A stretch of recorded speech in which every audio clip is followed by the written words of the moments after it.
Tonight, we're just 24 hours away from America's newest first family moving into the White House. Your father infamously said he was going to become so presidential, he would be boring. When is that going to happen exactly? They touched down in D.C. just hours ago, and tonight are talking only to 2020, the next president, from the people who know him best, his family. Exclusive all-new interviews about their innermost workings. You can do it! You can do it! Who's got his ear? Does it trouble you that there are a lot of people who are fearful of your dad's presidency? Ivanka. People are saying that you're essentially going to be the first lady. Eric and Don Jr. Your father is entrusting the Trump company to you and your brother to run. You can run it completely without him. We could. What do they say about their father's infamous late-night tweets? Do you ever say to him, knock it off? Sure. I'm his daughter. And Melania Trump. We had the great sparkle. A first lady like no other. Now Barron, the youngest first boy since John. And the backstage secrets of moving one family out and a new one in with only a 5-hour turnaround. I sent out a questionnaire. What brand of shampoo? What brand of soap? Foam pillows, feather pillows, roll up old carpets. Tonight, a new chapter, celebrations and concerns. I mean, he rewrote the rules. And he's still rewriting them. America's new first family. The Trumps go to Washington. Now, live from Washington, D.C., David Muir and Elizabeth Vargas. And good evening. We're coming to you live tonight from Washington, where we are just hours away now from the inauguration. Tomorrow, President-elect Donald Trump becomes President Trump, taking the oath of office shortly before noon, becoming the 45th President of the United States. It'll happen right behind us, right here at the Capitol, where he will then deliver the most important speech of his life. But even today has been full of tradition for the decidedly untraditional president-elect, his last full day as a civilian. He's been at a black tie candlelight dinner down the street from us at Washington's historic Union Station, where he worked the crowd, joking about the weather forecast for tomorrow and his hair. I mean, the truth is, if it really pours, that's okay, because people will realize it's my real hair, and that's okay. It's okay. He even surprised his counselor Kellyanne Conway by calling her up on stage to thank her for her tenacity as his campaign manager. And Elizabeth, as you know, before that, a concert at the majestic Lincoln Memorial, which included singer Lee Greenwood performing his signature patriotic anthem.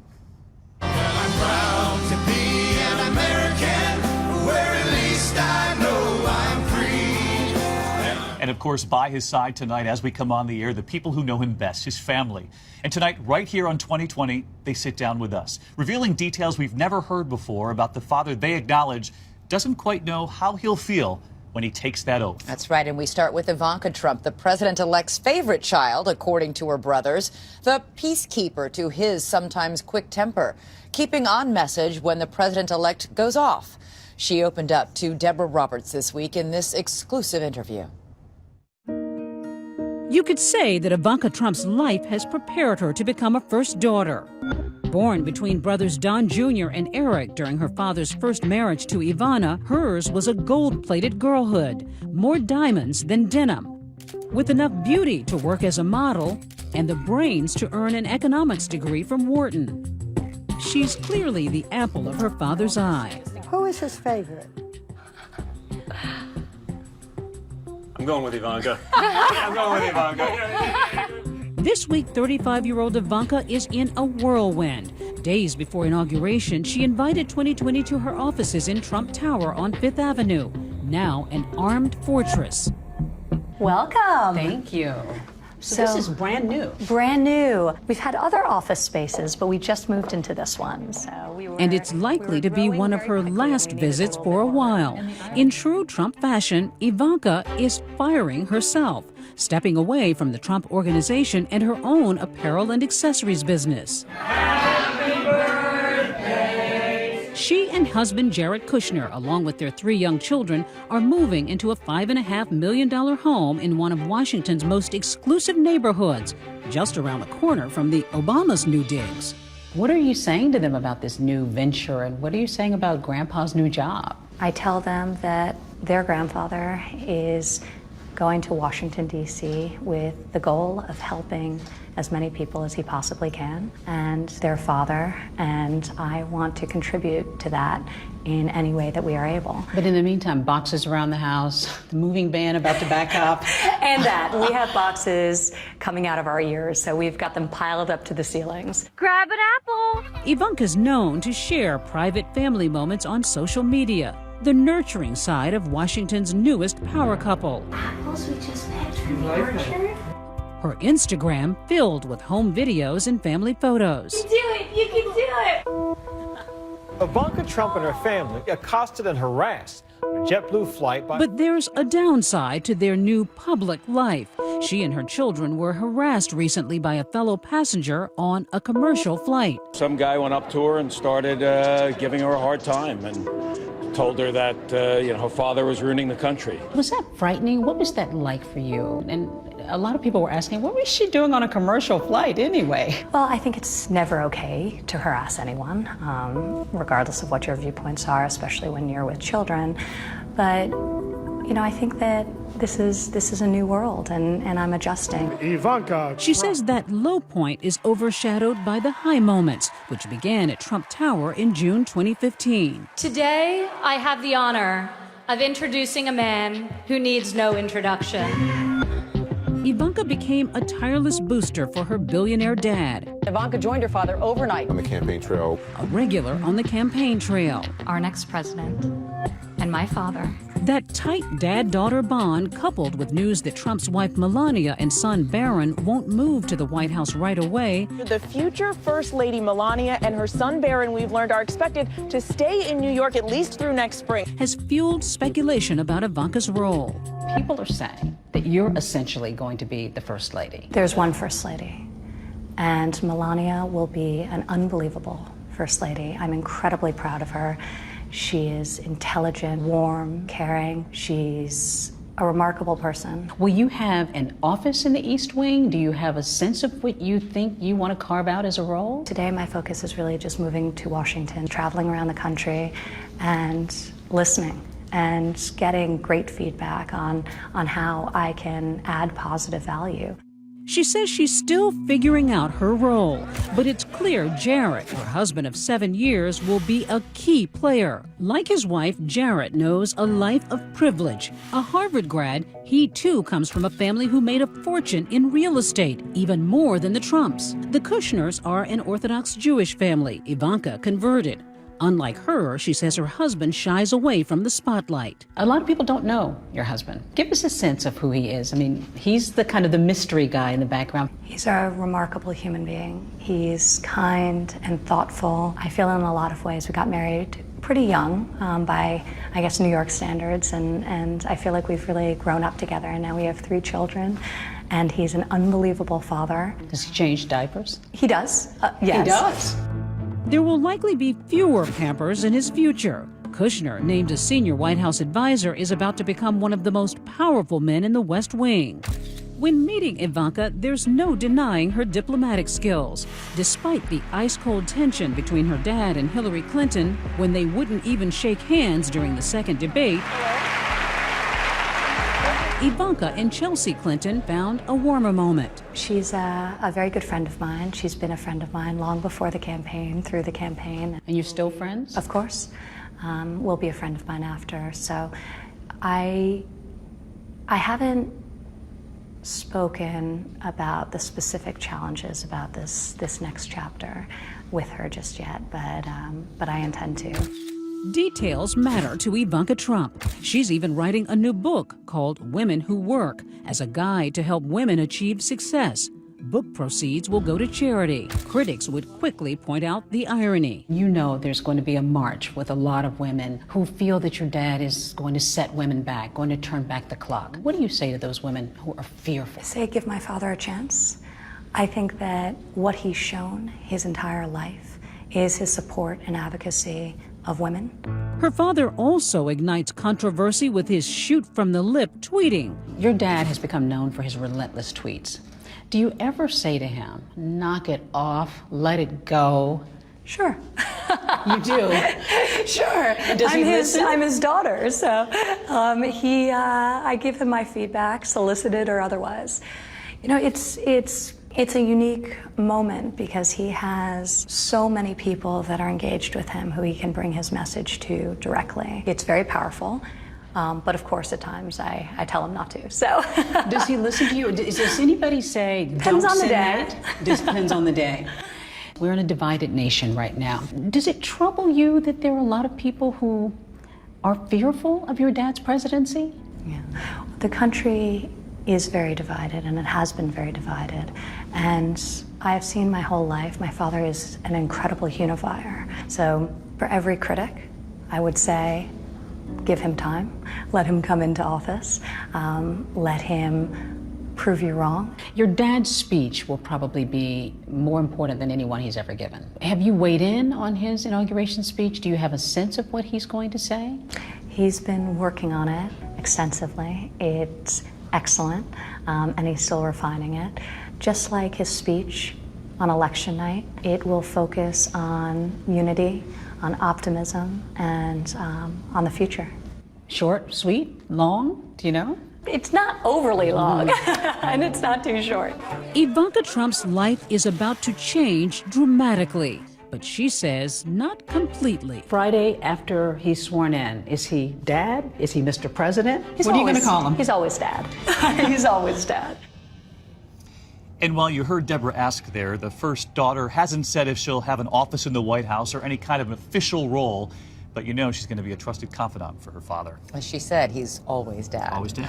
We want to hear your thoughts on tonight's program, so join us on Facebook and Twitter. Use the hashtag ABC2020. And we'll be right back with the first sons. Next, the Trump sons. What will now be off limits with their father? You're never going to discuss business with your father?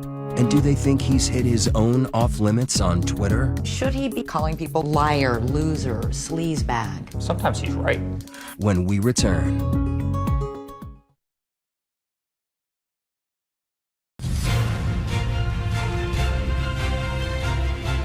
Welcome back to this special edition of 2020 on the eve of the inauguration. And a moment here in Washington this evening after the Lincoln Memorial Concert as the entire Trump family approached that magnificent monument.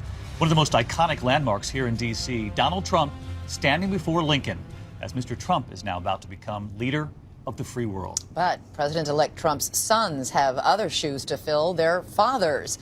While Donald Trump remains in Washington, D.C., his adult sons, Don Jr. and Eric, will return home to New York and take over the reins of their father's billion-dollar businesses. For the young men who told me they had never even been in the White House, the Trump Tower is the only address that matters, at least for the next 4 years. Pause for a moment and consider, what must it be like for Donald Trump to call you son? Eric and Donald Jr., the original apprentices, know the answer. And by the way, I think on that criteria, Eric and I probably agree with you. He was always kind of a father and a mentor and a boss. I sat down with Eric and his wife Laura and Don Jr. earlier this week to talk about growing up Trump. We'd run in to give him a kiss before we went to school in the morning, and he'd look at us as 5 years old, 6 years old. He'd always look at us, no drinking, no drugs, no smoking. And by the way, at 5? And by the way, you guys better get good grades. Exactly. At 5, I go, Dad, what's drinking, what's drugs, what's smoking? So it's my room. It's kind of like going back in time. Frozen in time. Showing off their childhood bedrooms, the two princes of the Trump empire told Barbara Walters in 2004 that they grew up with priceless Manhattan views. The cabs, they always look like micro machines. They're just so small from up here. It's just a blast of nostalgia. But it wasn't always limos and bespoke suits. The two boys learned to fish and hunt while summering with Mother Ivana's frugal working-class parents in Czechoslovakia. And Don Jr. went through a rebellious phase, first as a hard-partying college kid, and then as an Aspen ski bum who sometimes hid his famous last name. There were times where it was just, you didn't want to have to deal with everyone making those assumptions, however ignorant they may be, that I'd always say, introduce myself as just Don, or something like that, avoid the last name at all costs. But in 2001, Don Jr. anteed back in, starting at his dad's Atlantic City casino working outside as a dock attendant. Then along came brother Eric. They labored in construction for the Trump Organization, cutting trees, riding tractors, making their way up alongside sister Ivanka. With the four of us, I think we just have a great opportunity to just take over the city and really... To take over the city? To take over the city and Stop really... thinking so small, Eric. Think the world. Okay, so maybe ambition is genetic. Now the sons are top Trump Organization executives, and their hard-driving father has attained the most ambitious goal of all. Do you call him Mr. President? I mean, seriously, he's now the president. He's not just your father. You know, I've certainly walked into his office and I said, you know, Mr. President-elect, and, you know, he smiles. The brothers have new titles, too. The Secret Service has dubbed Don Jr., the older, more outgoing brother, Mountaineer. Eric, known more for his silent strength, is codenamed Marksman. But despite the new security arrangements, they'll be staying behind in New York with part of the family. Especially with Melania and your little brother Barron staying here in New York City. Will your dad actually move into the White House? How much time will he spend there? Oh, he'll be there. I mean, you know, I think... But what, 50-50? No, I mean... I'd say virtually all of his time will be there. You know, certainly all of his working time will be there. You know, he doesn't do anything halfway. Was any part of you jealous of your sister that she gets to go to D.C. and play more of a role in the policy? Listen, there is an element of it. I mean, I think anyone would want to probably be able to do that. And, but I'm very content with the decision that we've made to be able to stay here and do this. Keeping 39-year-old Don Jr. company here are his wife Vanessa and their 5 children and brother Eric, 33, married to wife Laura for just over 2 years. The couple never imagined their first years of marriage would be spent largely on a campaign trail. Certainly was not in the plan, but you know, you can't really plan for things like this. And you know, come election night, which was our 2-year anniversary, it was an incredible way to spend it with our whole family. Just last week, the boys were by their father's side again as the president-elect announced his plan to end conflict of interest criticism by turning his massive business holdings over to them. And as always, expectations will be high. If they do a bad job, I'll say, you're fired. No pressure. No pressure, right? What could go wrong? What can go wrong? Seriously, though, how is this going to work? You're never going to speak to your dad about business. You've been intimately involved with him in business for years. We have, but you know, we've also learned from under him. I've been there 16 years now. I mean, we understand how this business works. You're in his office, each other's office, 7 times a day. How are you all of a sudden going to pull the plug on that? My father has the biggest responsibility of any person, arguably, on the planet. His focus is going to be running this country, and my focus is going to be, you know, running a great company. And you'll never discuss this, like over a family dinner, nothing? Like, do you say, Dad, you can't even ask me how it's going? Yeah, listen, I think it's important to keep separation of church and state. There's been a huge outcry among some ethics experts that it will not remove the suspicion that your father is profiting from the office of the presidency, that he needs to fully divest the company. Well, it's interesting that you use the word suspicion, because that's all it is. We've taken extraordinary measures to make sure that the two are separate and distinct. Why not just divest and silence the critics once and for all? When you think about a multi-billion-dollar company, it would take years to do it, right? Half the buyers, if you're going to try to maximize value, which obviously makes sense, would be from other countries. Then there'd beg the question of, well, is that person paying a premium to later curry favor with you? There's no win on this. One of the other things your father infamously said on the campaign trail was that he was going to become so presidential, he would be boring. When is that going to happen exactly? I don't know. You have to ask him that question. But you know what's amazing? I mean, he rewrote the rules of politics in this country and around the world. And he's still rewriting them, often on Twitter. But along with rewriting the rules, many have said he has also frequently crossed the line. When you're tweeting out things like liar, loser, sleazebag, is that the way a president of the United States should be talking? Sometimes he's right. No, that doesn't mean he should say it. I see how bad the media can be. I see how deceptive they can be. And if he can get his message directly to the source by cutting out the middleman, I think that's a great thing. Words matter. And we've had the director of the CIA warn your dad that his words were dangerous just a few days ago, especially when he equates U.S. intelligence to Nazi Germany. Do you think your dad will pull back on the Twitter? I think he'll pull back on some of it, but again, I think if stuff and misinformation is put out there, he's going to call them out, as he should. But does he understand that nations are hanging on every syllable? He does understand that, and they're going to have to get used to it as well. Probably not politically correct, but I don't care. So tell me what it is that people out there, especially millions of people who might not like your dad.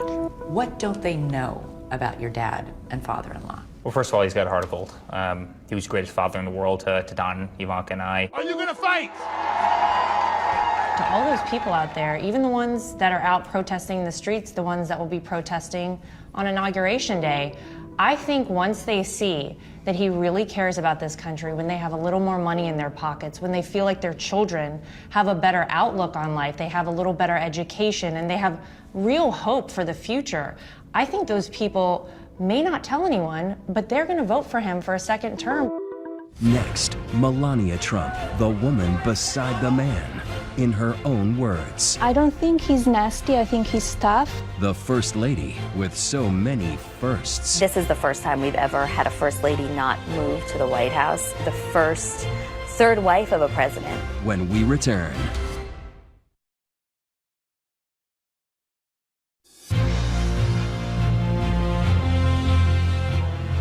We're coming back to you with this beautiful live shot of the U.S. Capitol, where thousands will gather tomorrow to watch Donald J. Trump be sworn in on two Bibles, the one that Abraham Lincoln used, as well as the Bible that Donald Trump's mother gave him in 1955 for Sunday school. And Melania, of course, will be standing right by her husband's side when he's sworn in. But the big question for any First Lady entering the White House for the first time, what kind of influence will she have? Once again, here's Deborah Roberts. When it comes to First Ladies, this unconventional 46-year-old former model is a wellspring of firsts. Melania Trump is non-traditional in so many ways. The first third wife of a president. The first Lady we've had who's born outside the U.S. since Louisa Adams. The first where English isn't her first language. She is the First Lady with a prenup. Hello. What we have. Much of America got to know Melania Trump when she sat down with Barbara Walters. Were you involved in the decision of your husband to become president? Yes, and I encourage him. You did? You encouraged him? Because I know what he will do and what he can do for America. He's a master negotiator, master deal maker, and he loves the country. For this unusual First Lady, before the magazine covers, the marriage to the Donald and the billionaire jet-set lifestyle, Melania Trump was Melania Novs. Born in Sevnica in Slovenia, a small riverside town that was once part of communist Yugoslavia, Melania grew up in this humble apartment. Her father, a car salesman, her mother, a clothing designer. Melania did her first catwalk at the age of 5, and at 17 began modeling professionally. Childhood friends say the small-town girl always stood out. 2 words, Grace Kelly. She was like an angel. She was never typical Slovenian girl, very classy. After studying architecture at a university in Slovenia, she left school to pursue modeling in New York. Melania spoke about the mercurial life of a model on the campaign trail. There are ups and downs, high highs, and ridicule and rejection too. At a fashion party in 1998, the 28-year-old model ran into the then 52-year-old real estate tycoon. He came up to you, you rebuffed him. He came with a date. So he asked me for the number, and I said, I will not give you my number. If you give me your number, I will call you. We met a week later. And then it was okay? Yes, he was very charming, and we had a great sparkle. Soon after, Melania added sparkle to the cover of GQ, posing nude. Another First Lady first. Your image, looking the way you do, is that a liability for your husband? I don't think so. I think people will always judge. I was a very successful model, and I did some photo shoots. Yes, they were a little risky, but nothing more than you see every year in Sport Illustrated. And this is everything my design. But not just a pretty face. Melania revealed her entrepreneurial side, launching a skincare and jewelry line. It's really fun and creative for me, and it's something else than being a mommy and a wife. So all along, the would-be new First Lady has remained steadfast in support of her lightning rod husband. You know your husband has come under fire here and there for making disparaging remarks about women. Does this bother you? It doesn't bother me. He treats everybody the same. He talked about men as well, not about the women only. Do you think occasionally he's too nasty? I don't think he's nasty. I think he's tough, and you need that. You need that in business world. You need that as a president. You need that to be successful. Thank you very much. Melania's not without her own controversy, accused of plagiarizing Michelle Obama's speech during the Republican National Convention. You work hard for what you want in life. That your word is your bond and you do what you say you're going to do. Becoming fodder for late-night jokes. She gave the speech of Michelle Obama's life last night.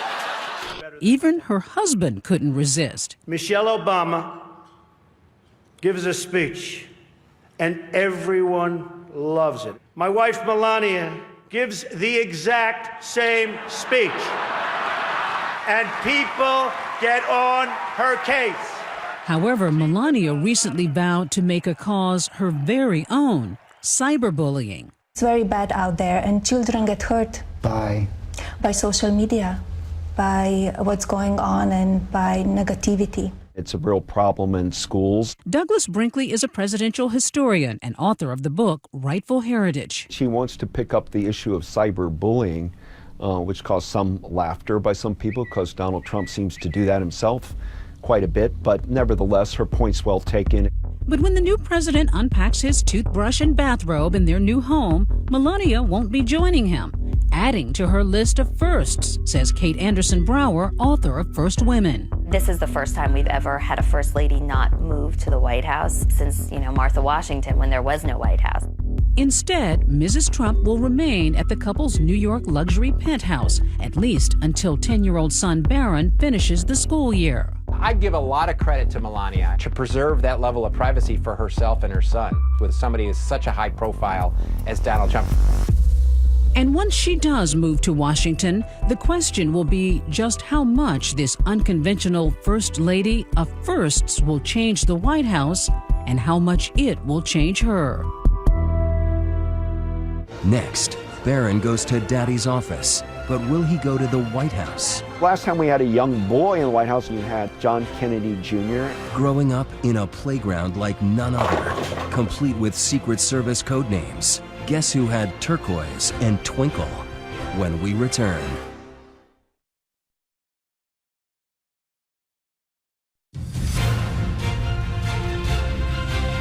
You're now looking at a live picture of the White House, 132 rooms. It's been turned into a home for some 26 children since Lincoln. Presidents and first ladies raising their children in the people's house. This country really has watched so many faces grow up in the White House. Yes, they have, but much has been made of the one first child who won't be living there, at least for a little while, Barron Trump. He probably has all he needs or could ever want at home in New York, but there's much more than even Trump Tower can offer him, waiting for him at the most famous house in the world. I brought my family, okay? And Barron Trump, Barron? When the Trumps move into the White House, 10-year-old Barron will be joining what the Bush twins called a rarefied club in a letter they wrote just last week to Sasha and Malia Obama. Now you're about to join another rarefied club. Children who have called the White House home. Last time we had a young boy in the White House, John Kennedy Jr., and the Kennedy children were a big part of Camelot. And although plans are for Barron to finish the school year in New York City, when he does arrive in Washington, he and the Trump grandchildren will enjoy the many perks at 1600 Pennsylvania Avenue. A movie theater, bowling alley, swimming pool, basketball court, and Barron might even enjoy the putting green installed by President Eisenhower. The staff of the White House goes the extra mile to make sure the first children feel at home, as they did for Sasha and Malia Obama. First night that they were in the house, and the staff had a scavenger hunt planned for the Obama girls, and you wanted to make that special. After the end of the scavenger hunt, we opened the doors, and there were the Jonas Brothers. Former Chief Usher Stephen Rochon fondly remembers watching Sasha and Malia grow up at the White House. I had the pleasure of picking out the swing set. We hadn't had a swing set on the South Lawn since John Kennedy. The 18 acres of the White House grounds make a spacious backyard. It's where 9-year-old Amy Carter played in a treehouse built for her during President Jimmy Carter's administration. Like Barron Trump, Amy was an only child in the White House. So was Chelsea Clinton.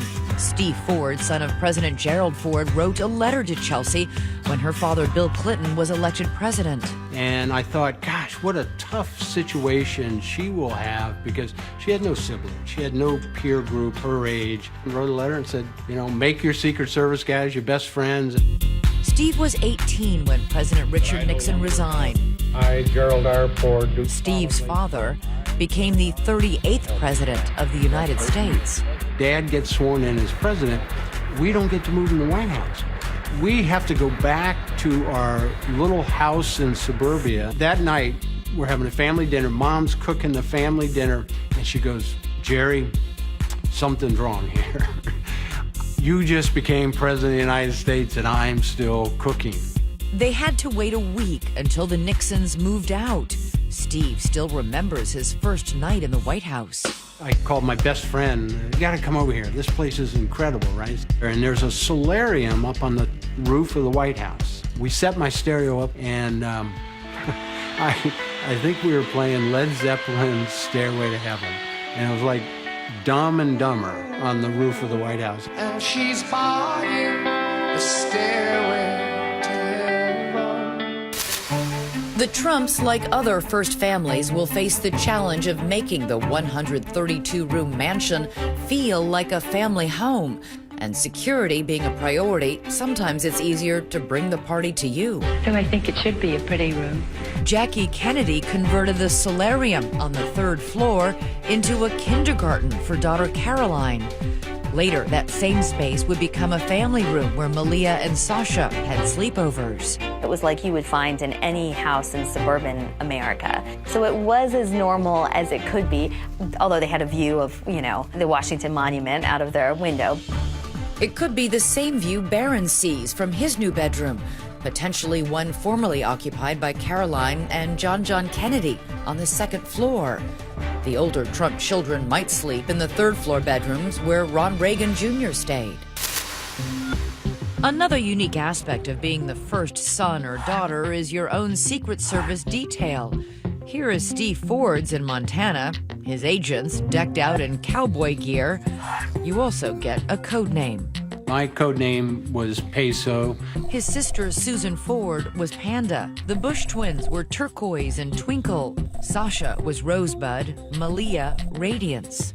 If you're Barron, you know, you're wherever you go, you have Secret Service around you. How do you normalize that? Very hard, and that's why I think it takes parenting. So I think Melania is the one who has to do that on a full-time way and make sure that her son comes out well adjusted, and by all indications, she's doing her best to do that. Melania has been unbelievable in terms of how she's been adjusting him to the changes that will be occurring in his own life. But he's very excited. And what will life be like for Barron in the White House and beyond? I think any of the children of a former president feel very blessed. You know, we didn't do anything.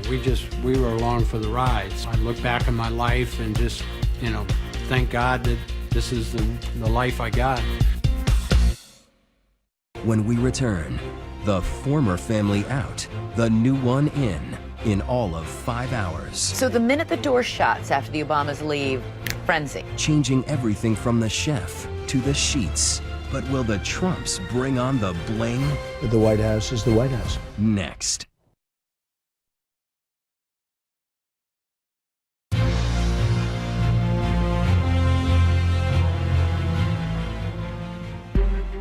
When the Obamas leave at about 10:30 in the morning, the action begins. So the minute the door shuts after the Obamas leave, frenzy. It's over. They start racing around. They do. It all switches out. What do you mean? All the clothes? Do all the mattresses come out? I mean, you can't have President Trump sleeping in the same bed President Obama no, things just get slept moved in. out. It's almost, you know, I only can use the word SWAT team because that's what it feels like, and it's done quickly and efficiently. I had it laid out to the 5-minute detail. And what happened every 5 minutes. Admiral Stephen Rochon was in charge of the move the last time it happened, 8 years ago, when President George W. Bush's family moved out and newly elected President Barack Obama moved in. It is very intense to execute both of those moves. Most of the time, you don't find the new family coming in within 5 hours. The staff can attend to the smallest detail. Rochon says that's because they've done their homework. I sent out a questionnaire to the advance team right after the election, and it's a huge list. What brand of shampoo? What brand of soap? What type of carpets? Bedding? You want foam pillows or feather pillows? Mattresses? All of those things are laid out to the finest detail of knowing what they want. For security reasons, no outside movers are allowed, so the entire staff must pitch in. All 95 staff members, no leave is granted, no liberty. They usually come to work at about 4 in the morning. You may not leave till well after midnight, after the inaugural parties, after the balls.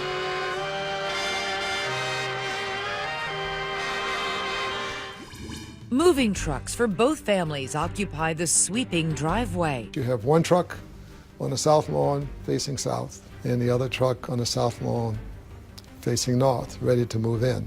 The house still belongs to the sitting president until they step into that limousine. As soon as the limo pulls away, the move begins.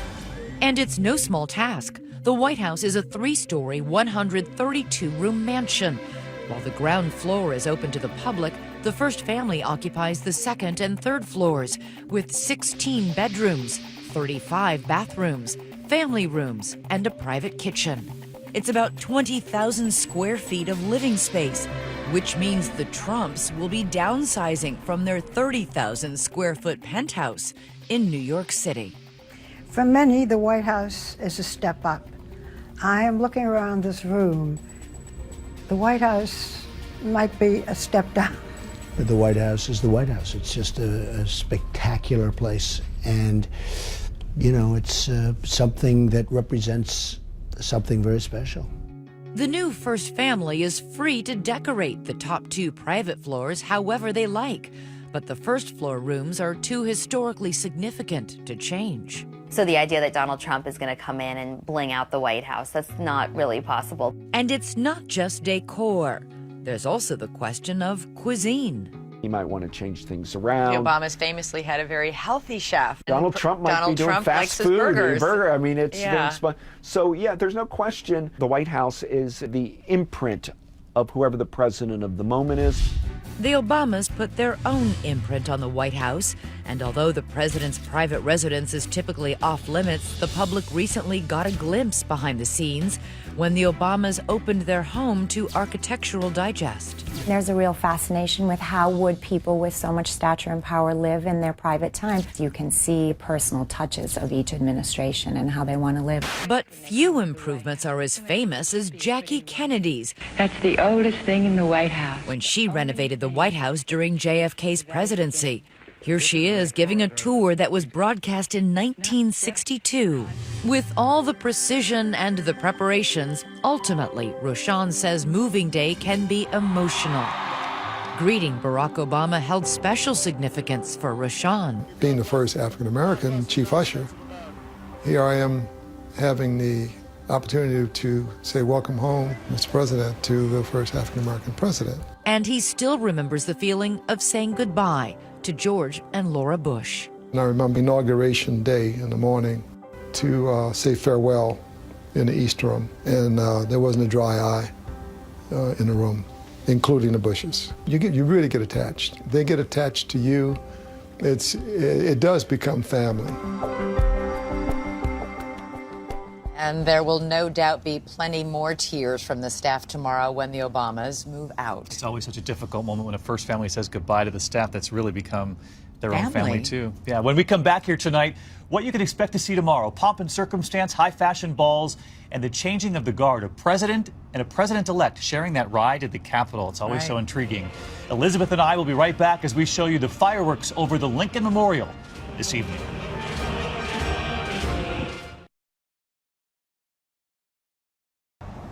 For Donald J. Trump, some 483